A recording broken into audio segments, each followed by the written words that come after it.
Mukjizat kesembuhan dari kanker yang telah menyebar dan perkataan Padre Pio yang menguatkan harapan. Pada tahun 1950, ibu mertua seorang pria dibawa ke rumah sakit untuk menjalani operasi karena menderita kanker payudara.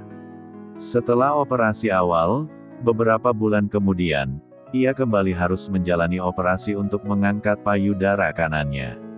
Sayangnya, hasil medis menunjukkan bahwa sel kanker telah menyebar ke seluruh tubuhnya. Dokter dengan berat hati menyampaikan bahwa ia tidak akan hidup lebih dari 4 bulan. Menantunya, yang diliputi kekhawatiran, segera pergi ke San Giovanni Rotondo dan menanti giliran untuk mengaku dosa kepada Padre Pio. Dalam pengakuan itu, ia memohon dengan tulus agar Padre Pio mendoakan ibu mertuanya dan memohonkan kesembuhan bagi dirinya. Pria itu bersaksi, Padre Pio menghela napas panjang 2 kali dan berkata, "Kita harus berdoa. Semua orang harus berdoa. Ia akan sembuh." Dan benar, itulah yang terjadi. Setelah operasi, ibu mertuanya dinyatakan sembuh dan bahkan dapat pergi sendiri ke San Giovanni Rotondo untuk mengucapkan terima kasih kepada Padre Pio.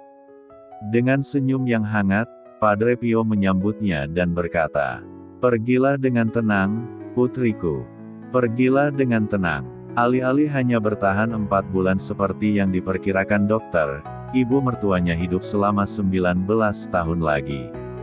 Kisah ini menunjukkan kepada kita bahwa di tengah ketidakpastian dan batas kemampuan medis, iman dan doa memiliki kuasa yang luar biasa. Perkiraan manusia dapat meleset, tetapi kehendak Allah selalu sempurna. Padre Pio tidak menjanjikan kesembuhan atas namanya sendiri, tetapi mengajak semua orang untuk berdoa, karena ia tahu bahwa kuasa penyembuhan sejati berasal dari Tuhan. Kesembuhan ibu mertua yang telah divonis hanya bertahan 4 bulan, namun justru hidup selama 19 tahun lagi, adalah bukti bahwa mukjizat masih terjadi ketika seseorang menyerahkan dirinya secara penuh kepada Tuhan.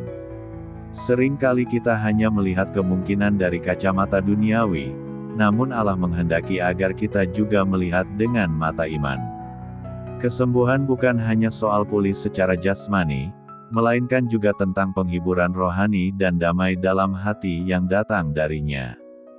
Semoga kisah ini menguatkan kita untuk tidak pernah mengabaikan kekuatan doa, terutama ketika didaraskan dengan iman yang sungguh dan hati yang percaya penuh kepada belas kasih Allah.